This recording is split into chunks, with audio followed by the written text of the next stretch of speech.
Hey everyone, I'm Roman Roberts, a former Army interrogator turned podcaster, helping people be a better communicator in their daily life. And you're listening to the Inspire Leadership series with Jonathan Bowman-Perks. Roman, thank you very much indeed. And really lovely to have a fellow military man on the program. I've had a few over my time, and also deep respect for the guys who did the interrogation. I was obviously training and working with people who were prone to capture. We had to go through interrogation training ourselves with our version of what you did, the Joint Service Interrogation Wing. So lovely to have you on board. So let's begin with, Roman, just tell us a bit about your current role, what you're doing now, and take us back to some key events in childhood, how they've shaped you as the leader you are today, age 31, and all the things you've packed into your life so far. Yeah, it's been a packed life for sure. So I started in foster care. I grew up in abusive homes, bouncing around for a long time, and eventually got placed with the family. I like to say it was less than ideal. I was trying to get out of there as quickly as I could. The military was a great option for that. So I joined the Army. They asked if I wanted to be an interrogator. So it sounds interesting. They offered me some extra money, and I said definitely. And best decision I ever made. I joined the military, got to deploy multiple times, work with special operations teams from all over the world, British, New Zealand, American, Afghan, Iraqi, just so many great groups of people training and doing deployments with them. And that's where I really first got exposed to amazing leaders, because I was working with people across the entire world, right? From the political aspect to the tactical special operations team, seeing all of that. And so it was great to be engulfed in that. Then I jumped out of the military, transitioned, had a very rocky transition, got extremely bad at some points, and eventually had to overcome that. But I found that what I had to overcome was, while knowing how to communicate, I was doing a horrible job communicating with myself. I wasn't being real about my lack of identity, my lack of purpose, the issues I was facing, the traumas I'd went through in the military and then in foster care. And so I really had to dive deep and get into that and start breaking that down.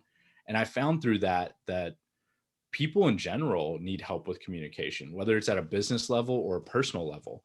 And so now I try to offer business consulting to people to give them the communication skills that I've learned from business and military experience to really help them show up the best that they can in their personal and professional life, and how they communicate both verbally and written, because it's a big thing now.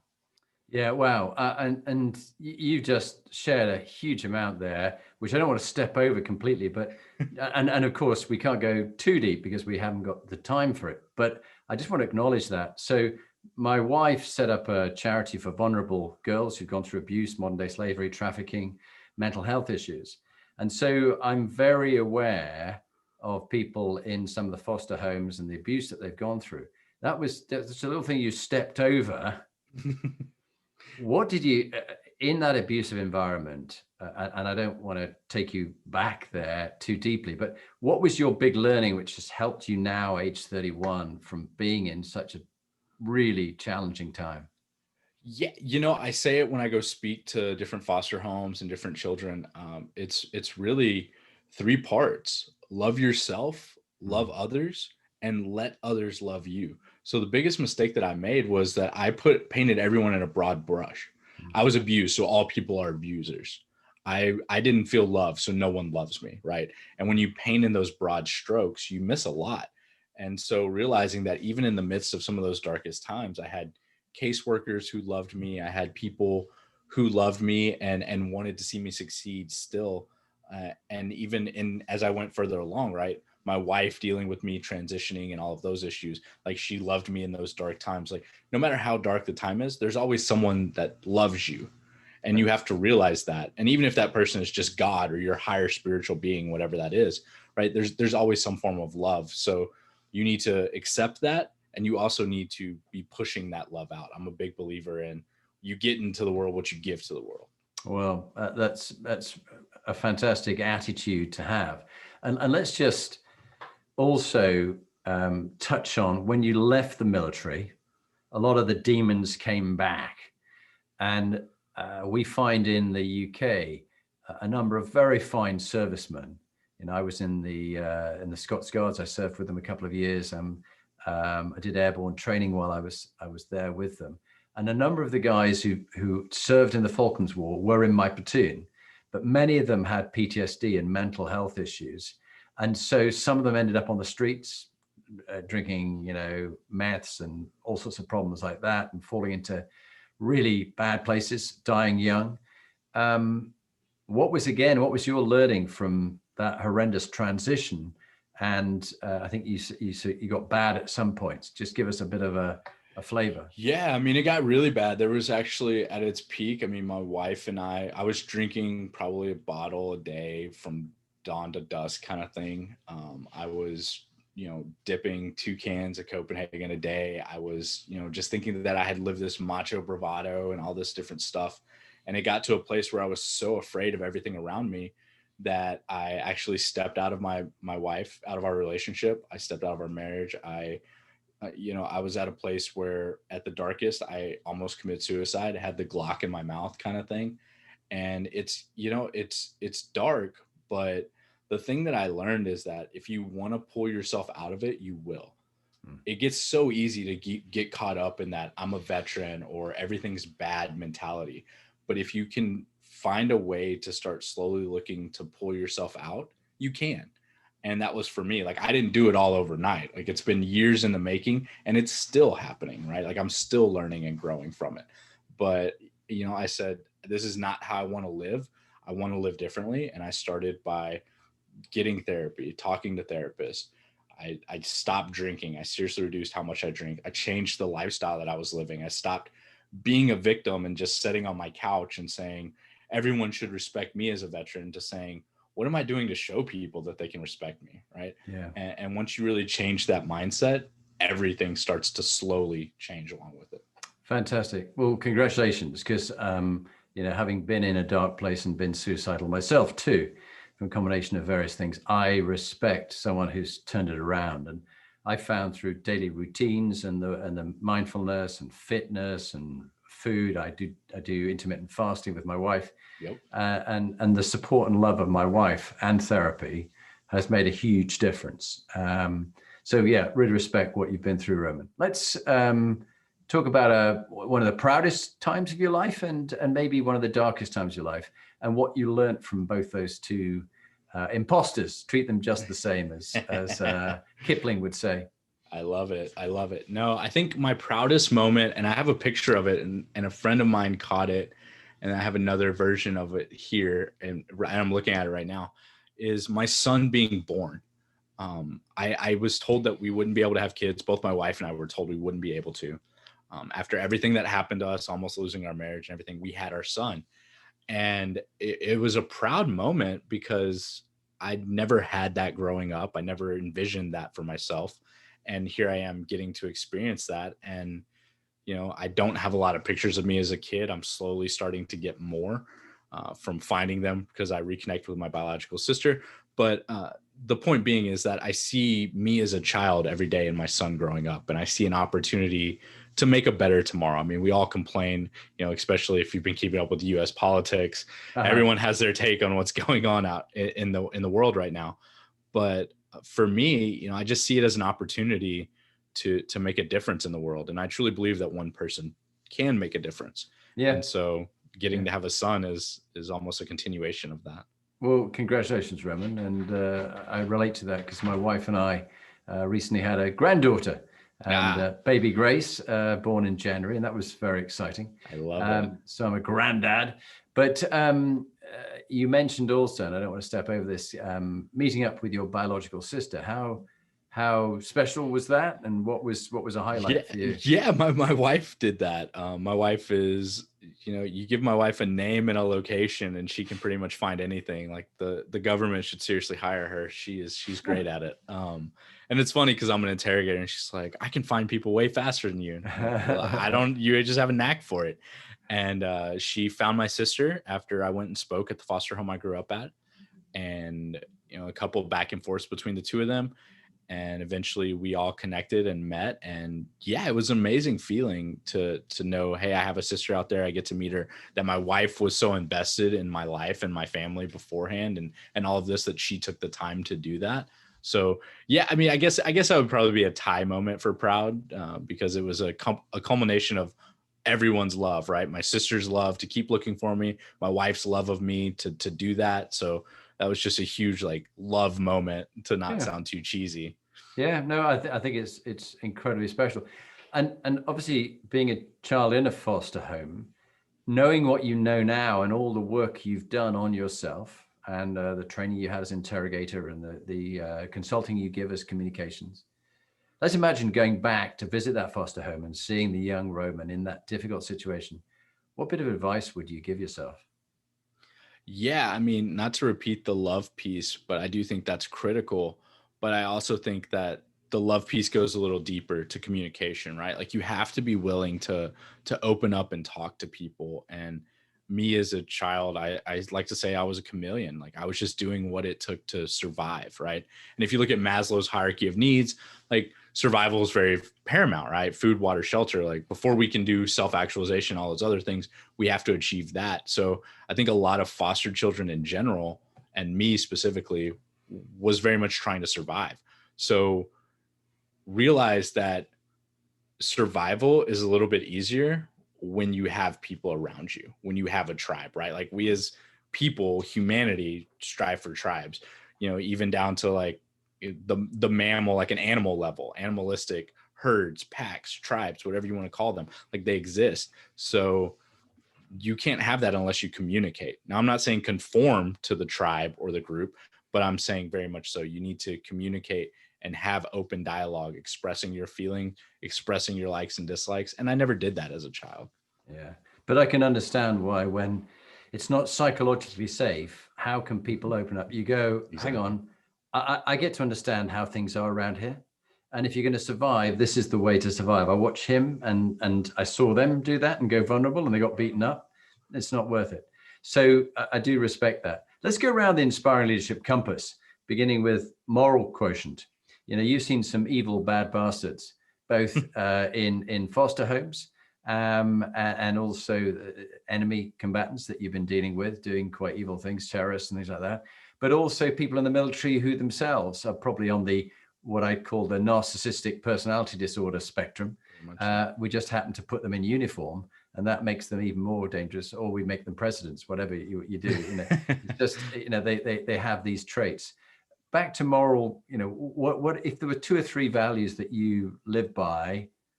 What are they, and what happened when you let them slip in the past, as you described, and how you brought yourself back on track? Yeah. So loyalty. And it's funny that I start with that one, but, the military taught me it, but the military also taught me a skewed piece of it, right? Because I would watch this like loyalty and brotherhood, but also I'd watch those same NCOs when we went on like trainings in different states or countries be like, different zip code, doesn't matter what I do, right? So they would cheat on their wives or do whatever, right? So there was like this duality to loyalty that was very hard to comprehend. And these are people that I'm looking to as mentors that kind of gave me a skewed perception of that. So I think the first one is loyalty. And even when you mess it up, acknowledging that, which leads to my second one, communication, right? Because I'm big on communication. When you fail in loyalty, communicating that failure, or just whatever, communicating how you feel about something, the good and the bad, you have to have that communication, have a strong relationship. Mm. It wasn't until my wife and I started really communicating that we went from this cookie cutter relationship that everyone was like, oh my gosh, it's so perfect, to maybe a little more messy, but on our end, it was a perfect relationship. We were finally communicating and firing on all cylinders. The loyalty was at peak. So, loyalty, communication. And I think the third one would be some kind of an acknowledgement of a higher power, whatever that is for you, whether for me, it's God, that not everything is in my control. And when I can learn to give up control of everything, it really makes for a better understanding. Yeah, and in a previous marriage, one of my relations in that previous marriage was an alcoholic, and so we went to Al-Anon, and there's the Serenity Prayer. God grant me the serenity to accept the things I cannot change, the courage to change things I can, and the knowledge, or no, and the ability to know the difference. I've forgotten it. It's not exactly that, but you know what I mean. The wisdom to know the difference. And I think people in that, they just talk about a higher power. I found in the pandemic and in some challenging times, Stoical philosophy is very good. Well, of which much, to be honest, much of Christianity is based, but the Stoical philosophy, which Al-Anon based their work as well, where you, Roman, control the controllables, but you have to let go of the things you have no control over. And stress and anxiety is caused when we're here, but we want to be there. We're not. Exactly. We're here, and we're not present because we're always wanted to be there, or we're thinking about where we were before. So I'm constantly practicing being in the moment, hence the mindfulness, things like that. So it's something that you and I talked about before. Let's go into the second one, PQ, which is like meaning and purpose, your dharma, your calling. You know, you seem to be a man who's found a real sense of purpose now, having drifted and had been in some deep, shitty holes, and you got yourself out. What gives your life meaning and purpose now, and the work that you do, Roman, and what is it you enjoy about the work you do for your clients? Yeah, so two things. One, it's my family, like at the foremost of everything. I want to build a legacy. Like I'm rooting for the world's greatest grandpa mug right now, you know? And so when I put things in that perspective, it gives legacy, loyalty, like all those different baselines that I was talking about just previously. But also along with that is I enjoy helping people. I genuinely enjoy it. I joined the military to help people. I moved out of foster care to go from seeing bad to stopping bad. And so, you know, that's what I do with communication. And people say, well, you left the military, now you do it for business. It's the same thing. If a business is communicating and doing everything properly, if they're operating on the right cylinders, they're employing more people, they're doing more, they're growing, they're making a bigger impact in society. The words have power, right? We all acknowledge that. And even more so now since COVID has hit, we realize the power of words, the power of the written statements, all of this. So for me, helping those businesses do that makes the world a better place. And like I said, it starts in that small area that I can control, and then it pushes out. Yeah, brilliant. And then the next one round, from having a sense of meaning and purpose from seeing bad to stopping bad, is health and well-being, mental and physical. What do you do to look after your mental, physical health? Because clearly you've had battles, as I have, with mental health. What couple of tips would you give people about looking after your mental health, and one about looking after your physical health? Because you talked about getting a good relationship with alcohol and food and things like that. Yeah. So I think the first piece is realizing that it's all conjoined, right? Like holistic health exists for a reason, right? It all ties together. So for us, when we went on that holistic journey, you know, we moved to more natural, less processed. We started questioning doctors, right? So I think the biggest piece of advice, and I've talked to a couple guests on it here recently in my show, is don't be afraid to question. Do the research on your own, right? Like a doctor sees the world through one lens. A doctor, you know, may have an agenda to try to make quota, to make a bonus, right? Or whatever. But at the end of the day, you're ultimately responsible for the health of you and your family. And me as a father and a husband, I take that provider piece very seriously. So my health and fitness is I incorporate it into everyday life. My son and me and my wife will go out for a walk and review our day. We'll ride the bike and talk about what's going on in our life. We'll eat healthy food. We'll grow healthy food so our son can see what it looks like to grow a tomato, right? And grow these healthy organic things and say, we choose this because of this and not that. So I think it's really an educational piece. And I think it starts small. Like we didn't move to this place where we don't have a microwave and we question, you know, the different products and supplements out there. We didn't move to that place overnight. You know, I used to drink tons of energy drinks, slam tons of soda, eat buffalo wings, and then just take like a BCAA supplement to balance my workout, right? Like, but it's holistic. So once I started realizing like, oh, wait, these sugars break down in a different way than natural sugars. Like once you put all of those different pieces together, it completely changes it. So yeah, become an informed person about mental and physical health. Yeah, I get the sense that like me, I grew up being told I was thick and I was going to become a dustman. I don't know if you have the same expression. What someone who picks up the garbage cans? Yep. What do you call them? Well, you're just as a trash man. Trash man. Yeah, that's what my teacher, age 7, told me, because I couldn't do my maths, I couldn't spell. Now, it's only now, as I'm close to 60, that I did a test and found out I'm dyslexic, badly dyslexic, reading, writing, spelling, and maths. I managed to become a visiting professor, and I did pure and applied maths at A-level. But God, did I have to try hard. And it was just so hard. But the thing I really bring out on that is we then try and overcome that. So I'm trying to convince a long dead teacher that I'm not thick. But my way of learning is like these earpieces here, it's audible. So I will listen to 60 to 80 audiobooks a year on the gut, health, well-being, intermittent fasting, neuroscience. And a bit like you, I get the sense you're hungry to learn and grow. I'm just soaking it all up. And it might be from our early days in our upbringing. I grew up in a caravan on a runway, and my father was in the Navy, but he was killed when I was 3. So my way of coming to terms with things is looking for a father who wasn't there. Mother brought us up on her own. But it makes me driven to do that. And I get the sense you're quite driven to learn these things. And I think that's a really good way, in a balanced way, probably a little bit obsessive at times, but it's good to learn. And then you and I pass it on to other people. We communicate it to other people. Let's go on to the CQ, which is the next one, which is about cultural intelligence quotient. Not often talked about. It's a more interesting aspect, came out from Harvard recently, but your ability to cope with a different culture to the one you're in. And you, more than anybody, where you're working with Iraqis and Americans and Brits and Canadians, had to adapt to different cultures. And what's a tip you'd give so people are more culturally intelligent and cope with diversity, equality, and inclusion? I love this. I love this because, when I joined the military, I never expected to become an emotional intelligent or culturally intelligent, right? Like I didn't even know those terms existed. And that exposure, I came to find that a mindset of learning will get you a long way. And I think for culture, I don't agree with everything about every culture.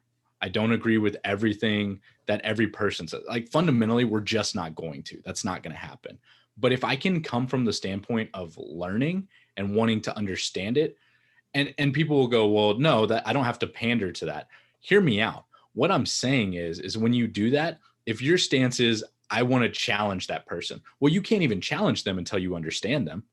So no matter where you stand on the stance of, do I want to learn about this culture for this or that, whatever the reason is, you still have to learn. And once you learn about it, then you can either have the logical discussion of why you disagree with it, or you can incorporate that into your life. There's a lot of things I learned from Afghan interpreters, Iraqi special forces operators, the British SAS guys that I worked with. Like they're all very different cultures, but when you absorb all of that and take it in, now you become more efficient because they're learning things that you haven't even thought about. And you're thinking about things they haven't even. So when you can mix that together, man, that's what truly is. And I think that's what America fundamentally tries to be, is this cultural melting pot. But we've lost the desire to let people explain to us their culture. And we've lost that desire to learn their culture. So the melting pot now just becomes these like separated, like oil and water, right? Like there's this culture here and there's this culture there. But really, we want them to get back into that mix. Yeah, I think you hit on a very interesting aspect that we can't, two things come to mind. One is that saying that everybody you meet has something to teach you, if only you'd listen. And the second one is, imagine that everybody on the planet is enlightened apart from you. They're all enlightened. And so if you just listen to them, you might learn something. It's even about how not to be when you meet those really evil bastards that you meet in life, how not to be like that. Or part of your life, but like me, I've made some mistakes over my time in life, many of them, perhaps not behaved as I would like to have behaved. And I go, that's not me. That's not how I'm going to be now. The identity I choose to have. And I think it's a big one about choice. And I do think that we've become very polarized in our society. Certainly in America, you see that Republicans, Democrats, desperate how it's become with the Capitol Hill incident, things very like that. So. But in Britain, we got the same, whether it be Brexit or Remain. But people have got their tribes and they go, you're wrong, I'm right. No. Do you know their story? And this is why what you and I have the privilege of doing, hearing people's stories, is such an honor. Mm-hmm. Because once I start to understand Roman Roberts' story, I can begin to understand how you see the world a bit more and why you've got the values you've got. And therefore, we could build a friendship or a working relationship, which is built on dignity, where I see you as you stand for your values and I have mine. It doesn't make you wrong. You're just different from me. But at least, as you say, we're all connected. It's a bit like our health. We're all connected. And that's a piece I love. Like you hit it on the head right there. Wrong and different are two different words. We have to stop putting them together. And when we separate them, then you start seeing real growth. Yeah, I think really so. And from the bigger picture of cultural CQ, cultural quotient, about a society or a group or another country or whatever it is, let's go down to emotional intelligence. You touched on this, the emotional and social intelligence, using your emotions intelligence so you can understand your own emotions and manage your own emotions. You can't control them, you just manage them. I can get to know you and understand your emotions and why you do what you do, and people in a meeting in a room. And then I can understand the reality of what's going on in the business or society or the world or what's going on. What's your sense of how you've learned, particularly as an interrogator? That I really like Dick and Dorf, and this ability to the nice guy, the nasty guy, and all these different things, because you have to deeply study human psychology to make a connection with someone. In this case, it's to get them to be safe enough to open up to you, to stop a terrorist bombing happening or something like that. But those skills won't have left you, and you can use them for good now for communication. So tell us a couple of tips of things you've learned that you've found useful. Yeah, exactly. The best tip, and you kind of touched on it, is safety. We have to start realizing that communication is about safety, right? Maslow's hierarchy of needs, fundamental safety, right? When you go back to all of that, at its core, in a conversation, you're doing one of two things. You're providing safety or you're taking safety away. Now, when you move to the takeaway, now we're getting into torture, and that gets into like moral compass and a lot of different other things, right? And then condemned by Geneva Conventions and different things of that nature. But point being is that if you always start from a place of safety, you can ramp a conversation up. Like your emotions can move to a more heightened and angry and aggressive.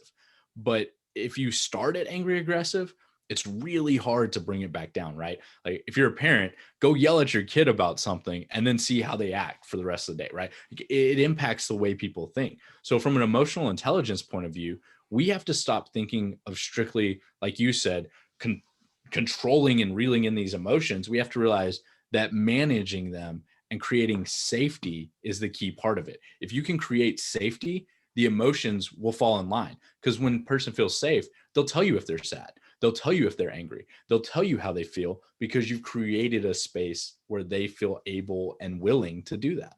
That is so true. And Roman, with that comes appropriate vulnerability. And this is where the CEO or the leader has to go first, to go, guys, look, I've made some mistakes. I mean, I think about, the military operations we did in Northern Ireland, where we countered terrorism. We were flying in by helicopter dead of night into a field. I was the major. There was a sergeant with me and a corporal and a private soldier. Now, if one of us spotted something, they told us all take cover. I didn't go, excuse me, I'm the major. I'm in charge. I'll give the command. And I was dead. Yep. That wouldn't work. And equally, at the end of the operation that particular night, we'd do an after-action review. And I'd begin by going, okay, guys, this is what happened that worked well, that I think I did. And I thought you did that well. And I thought you did that well. And they'd talk about what they thought worked well. And then I said, even better if, EBI, when we got out of the helicopter, guys, I apologize. I took us 500 meters down the hedge line in the wrong direction.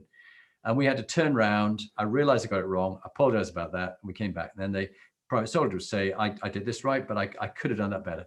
And I think that level of vulnerability. But if I, as the major, went, I'm perfect, I didn't make any mistakes. Any of you guys make mistakes? No.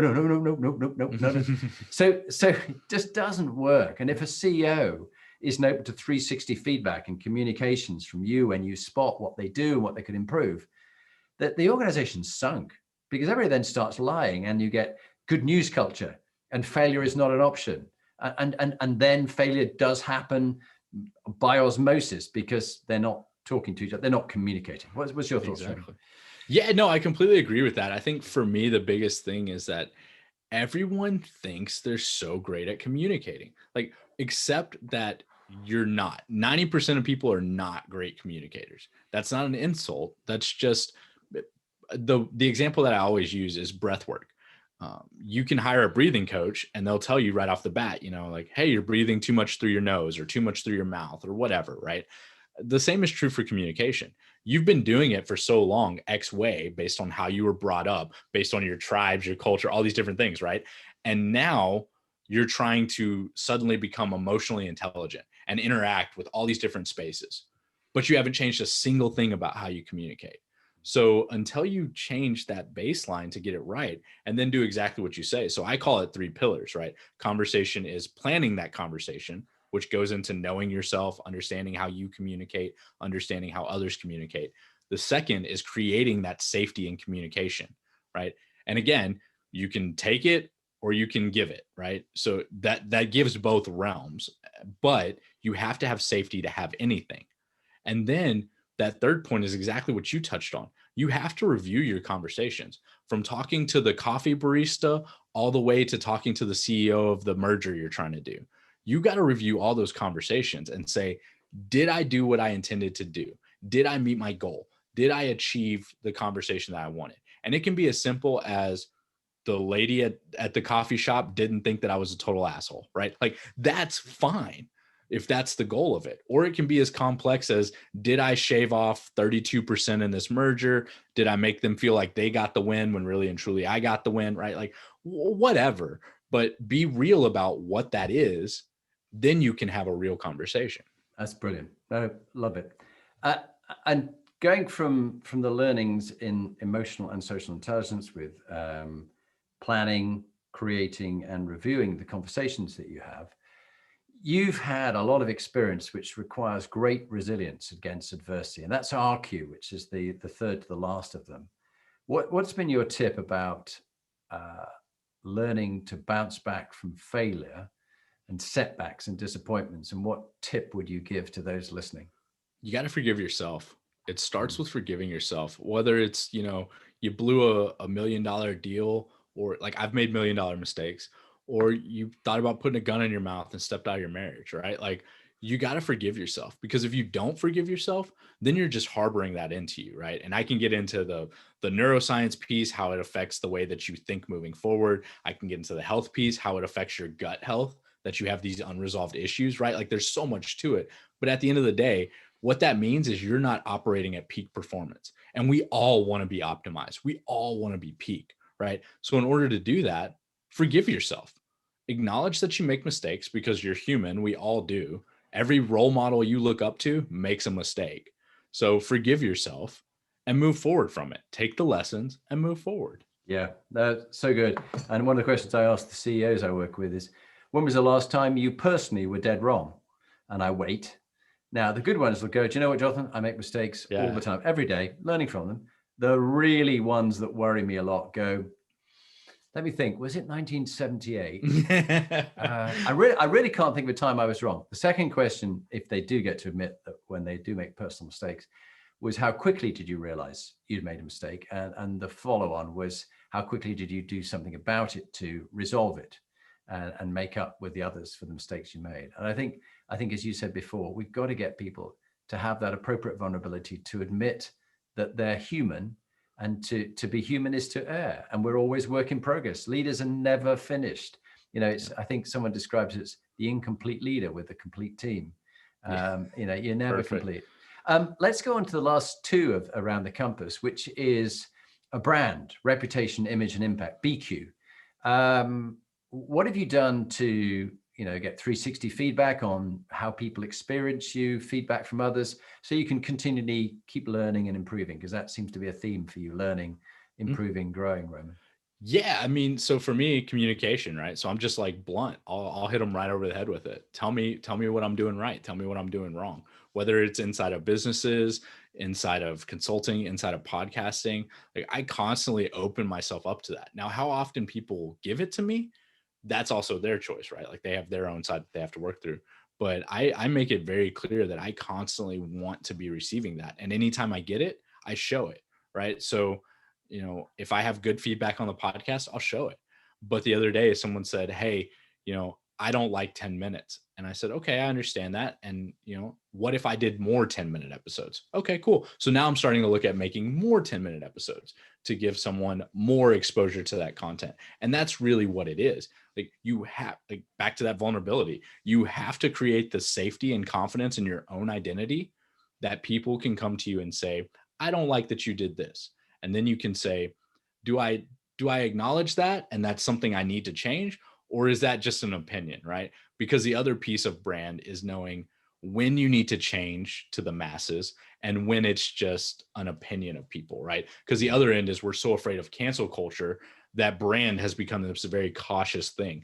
Well, I don't want them to say that they don't like me. No, I want people to tell me they don't like me. I want to be polarizing because I'm not trying to appeal to everyone. And no one should be trying to appeal to everyone because that mitigates the person that they can relate to. If you're everyone's everything, they're not going to go look for the person that they need.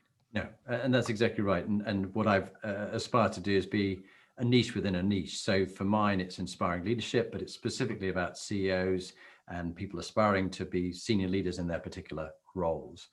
There's a lot of areas I don't deal with, and there's lots of areas I'm not good at. But if people know that that's the area, that's the person to go to, it makes much sense. And you're clearer because you know you are never an expert, because an X is a has-been and a spurt is a small drip under pressure. So I never want to be described as an I like expert. that. Expert. I'm going to use that. Yeah, please do. I learned it from somewhere. Some sergeant who told me told me, sir, you're a legend in your own lunchtime. I think that was an insult. But talking about legends, let's talk about the last bit, LQ. In your lunchtime, what legend would you like to be? What is it that you hope, Roman, to leave behind you, the difference you'd like to make in your life, not only to your child and to your wife, and friends, but to the work you do in communications? Yeah, it all kind of rolls together, but truthfully, I want to build a legacy. I want to have, and I think everyone does, but I want to have a huge house with tons of grandkids running around. And even if it's this house, right, with tons of grandkids running around, like I want that family legacy because I didn't have it growing up. But I think the other piece of that is in building that family legacy, I'm building communication. I'm building how to be a better communicator. I'm doing a podcast, right? Like I'm being open and vulnerable. And I hope that me doing that makes my son become open and vulnerable faster, which then makes his son and his daughter and on and on and on, right? And it becomes better and better and better. And they are like their initial starting place is where I ended my life at. That's what I want. Yeah. And I think that, there's lots of theories about the wooden shoe, silk slipper, and all of that, and how you can eventually lead to a downfall of society. But I think that truthfully, it's how you lead to the utopia of society that everyone's achieving and striving for.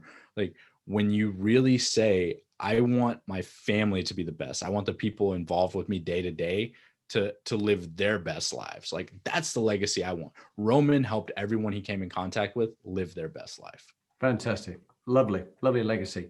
So we're almost near the end. A book that you'd recommend, and I think you had a good podcast guest who did a great book. Tell us about that book. I did. I actually had a couple, but one of my favorite ones is Raise Your Game by Alan Stein Jr. He's a former NBA coach. He now works with a lot of CEOs, large businesses, helping them to, just like it says, raise their game. And he takes the tips that he's learned from working with Steph Curry, Kobe Bryant, all these big name athletes, and he's using that to then drive to better performance in all levels of teamwork. Very good. Very good. Thank you. So let's do the last segment, which a little introduction from yourself and your top tip. And that would just finish off the series nicely. Yeah, I know I keep saying it, but my top tip is communication. As leaders, as whether you're a leader in your home or a leader in your business, you have to be a communicator and you have to really start getting down to those fundamentals. What type of communicator am I trying to be? Am I creating safety? Am I creating that space for communication?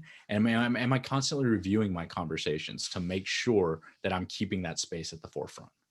Brilliant. Great tip. Roman Roberts, thank you very much indeed for being on the Inspiring Leadership series. It's been great having you.